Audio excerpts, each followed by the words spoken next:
90 miles from Florida, in a compound disguised as a telecommunications facility, Chinese military intelligence operates the most sophisticated spy network in the Western Hemisphere. And the Biden administration doesn't want you to know about it. 3 weeks ago, a former NSA contractor leaked classified satellite imagery showing what intelligence analysts call the most significant national security threat since the Cuban Missile Crisis. But unlike 1962, there are no dramatic UN speeches, no naval blockades, no public confrontation with a hostile power. Why? Because this time, America might be powerless to stop it. What I'm about to reveal will fundamentally change how you understand the balance of power in your own backyard. Because while Washington focused on Ukraine and Taiwan, Beijing quietly built a military foothold closer to the American mainland than any foreign adversary in 60 years. The Monroe Doctrine is dead, and China killed it with Cuba's permission. Last month, I obtained internal State Department cables that confirm what intelligence agencies have suspected since 2019.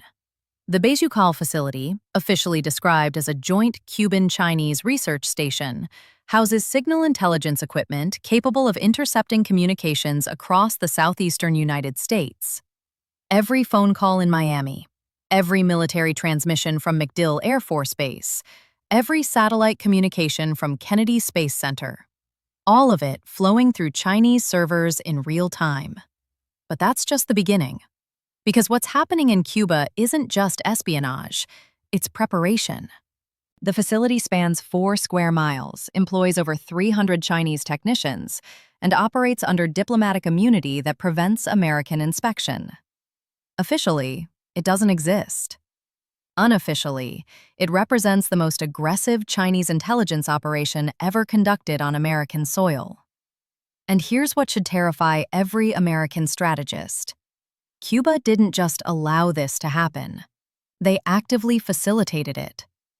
Why would Cuba risk American retaliation to host Chinese military assets? The answer isn't ideology. It's economics, and it reveals a fundamental shift in Latin American geopolitics that Washington completely missed. China has invested over $12 billion in Cuban infrastructure since 2020.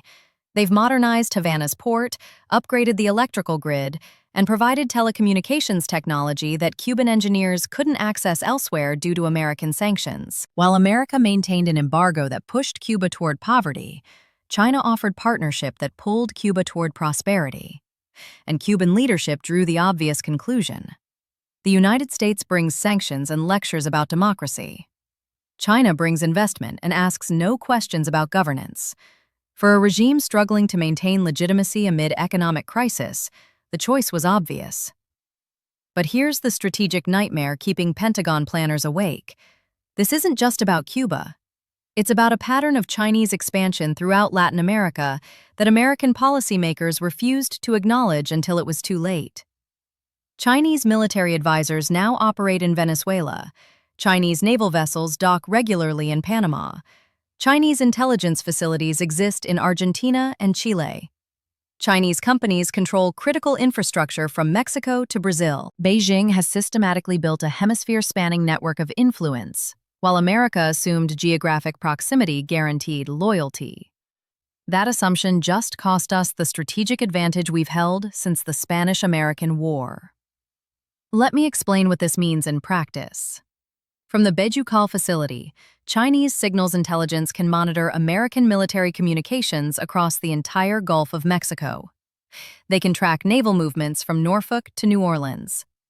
They can intercept Air Force transmissions from Florida to Texas. More importantly, they can map American communication networks, identify critical infrastructure vulnerabilities, and prepare for scenarios that no American war planner wants to imagine. What does Chinese military intelligence see when they scan American communications? They see the operational patterns of Southern Command. They see the deployment schedules for Atlantic Fleet submarines. They see the logistics coordination for Space Force launches. They see everything needed to disrupt American operations during a crisis over Taiwan. Because that's what this is really about. The Cuban facility isn't designed for routine intelligence gathering. It's designed for wartime signal disruption, communication jamming, and electronic warfare against American forces that would respond to Chinese aggression in the Pacific. Think about the strategic geometry. If China attacks Taiwan, American reinforcements would deploy from bases in Florida, Georgia, and South Carolina. Those deployments would be coordinated through communication networks that Chinese intelligence now monitors continuously. From Cuba, Beijing could jam American satellite communications, disrupt naval coordination, and delay the military response that could save Taiwan. 90 miles from American shores, China built the capability to blind American forces during the most critical military operation of the next decade. And American intelligence agencies learned about it from commercial satellite imagery, not from their own sources. This represents a catastrophic intelligence failure and strategic oversight that will reshape how China thinks about confronting America. Because Beijing just proved they can establish military facilities in the Western Hemisphere without triggering effective American countermeasures, the precedent is set. The Monroe Doctrine is finished, and China now knows they can project power into America's traditional sphere of influence without facing meaningful consequences. But here's what makes this even worse. The Cuban facility isn't just an intelligence operation, it's a proof of concept. Internal Chinese military documents, leaked through sources I cannot identify, describe the Cuban facility as a demonstration project for similar installations throughout Latin America. Venezuela has already agreed to host a Chinese signals intelligence station. Nicaragua is negotiating terms for Chinese military advisors. Bolivia is considering Chinese proposals for research facilities near American military installations. China is building a ring of intelligence facilities around the United States using the same model they perfected in Cuba. Massive economic investment, followed by military infrastructure disguised as civilian cooperation. And the genius of this approach is that it's almost impossible to counter through traditional means. How do you impose sanctions on countries that are already isolated from American markets? How do you threaten military action against facilities protected by diplomatic immunity? How do you compete economically when China offers investments America explicitly refuses to provide? The answer is that you can't. At least not without fundamentally changing how America engages with Latin America. And that change hasn't happened. Instead, American policy remains trapped in Cold War assumptions that no longer reflect regional realities. Washington still treats Latin American governments as junior partners who should automatically align with American interests. Beijing treats them as sovereign nations whose partnership must be earned through mutual benefit. One approach inspires resentment, the other builds alliances, and the results speak for themselves. China's trade with Latin America has grown by 2,700% since 2000. American influence throughout the region has declined correspondingly. Countries that once viewed America as their natural partner now see China as their path to economic development. This isn't about ideology anymore.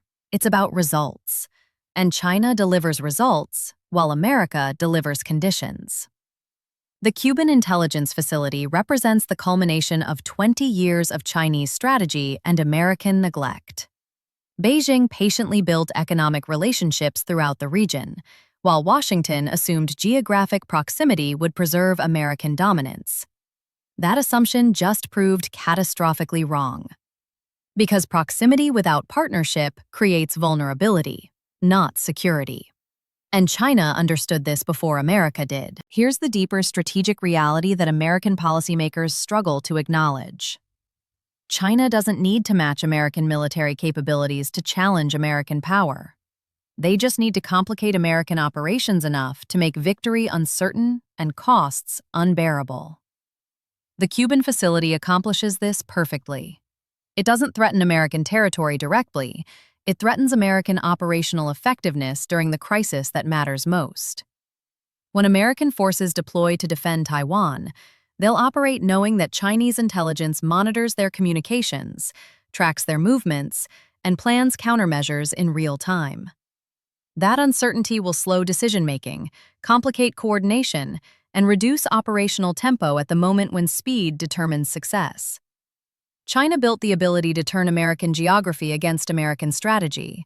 The homeland that should be a sanctuary for power projection becomes a source of vulnerability during power projection. This represents a form of asymmetric warfare that American doctrine never anticipated, and American capabilities cannot easily counter. And it raises the most uncomfortable question in American strategic planning. If China can establish military facilities 90 miles from Florida without triggering effective American response, where else can they build them?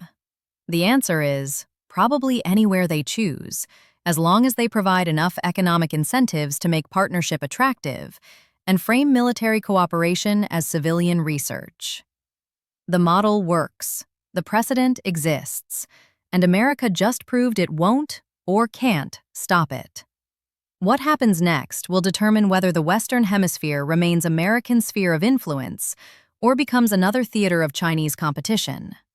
But based on current trends, the answer seems obvious. China is winning the competition for Latin America, while America isn't even participating.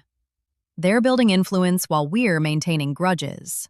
They're creating dependencies while we're enforcing isolation. And the Cuban intelligence facility represents the inevitable result of strategic approaches that prioritize ideology over effectiveness. The Monroe Doctrine assumed American dominance was permanent and unquestionable. China just questioned it. And America's response suggests they might be right. 90 miles from Florida, the balance of hemispheric power is shifting. And most Americans don't even know it's happening. But Beijing knows.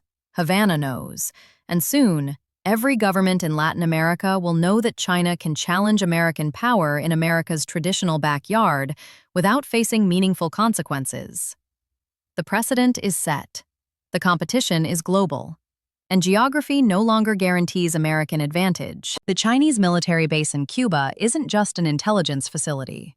It's a symbol of American decline and Chinese ascendance, playing out 90 miles from Key West. And this is only the beginning. Every phone call in Miami, every email from Tampa, every stream in Orlando potentially passes through Chinese-monitored infrastructure. Military families near MacDill Air Force Base exist under foreign surveillance. This isn't theoretical espionage. This is foreign intelligence operating in your backyard, monitoring communications, preparing scenarios where information becomes weaponized. Pentagon assessments reveal Chinese technicians conducted communication disruption exercises targeting civilian infrastructure. They tested interfering with GPS systems, disrupting cellular networks, compromising internet routing. Why test these capabilities unless they plan to use them? The scenario: China invades Taiwan. America mobilizes from southeast bases. At the critical moment, GPS fails across Florida. Cellular networks crash in Georgia. Internet fails throughout South Carolina. Military coordination becomes impossible. Civilian panic spreads. American response delays while China consolidates Taiwan control. War won before American forces deploy effectively. Not through superior Chinese capability, but through positioning and preparation. The Cuban facility makes this possible. Yet American policymakers treat it as minor diplomatic irritation rather than existential security threat. Beijing doesn't view America as opponent to confront directly. They view America as system to disrupt. Chinese strategy doesn't aim to match American military power. It aims to make American power irrelevant through asymmetric advantages and preparation American doctrine doesn't anticipate. The Cuban facility represents this perfectly. It doesn't threaten American territory. It threatens American effectiveness. It doesn't challenge American strength. It exploits American assumptions. Those assumptions, proximity guarantees loyalty, sanctions ensure compliance, military superiority translates to dominance, are proving catastrophically wrong. China built military facilities 90 miles from Florida by offering Cuba what America refused: economic partnership without political conditions. They gained backyard access by treating Cuban sovereignty with respect. The lesson? In a multipolar world, influence depends on attraction, not coercion. China mastered attraction while America clings to coercion. This explains Biden administration's muted response. Officials recognize the threat, but struggle developing countermeasures without acknowledging strategy failure. How respond to Chinese success without admitting American neglect? How compete for influence without abandoning policies creating vulnerability? You can't. Not without complete reassessment of American-Latin America engagement and willingness to match Chinese investment. That reassessment hasn't happened. American policy continues, assuming sanctions and lectures can compete with Chinese investment and partnership. They can't. The Cuban intelligence facility proves they can't. Strategic implications extend beyond Cuba. If China establishes military facilities in America's traditional sphere, they can establish them anywhere regional governments find Chinese partnership more attractive.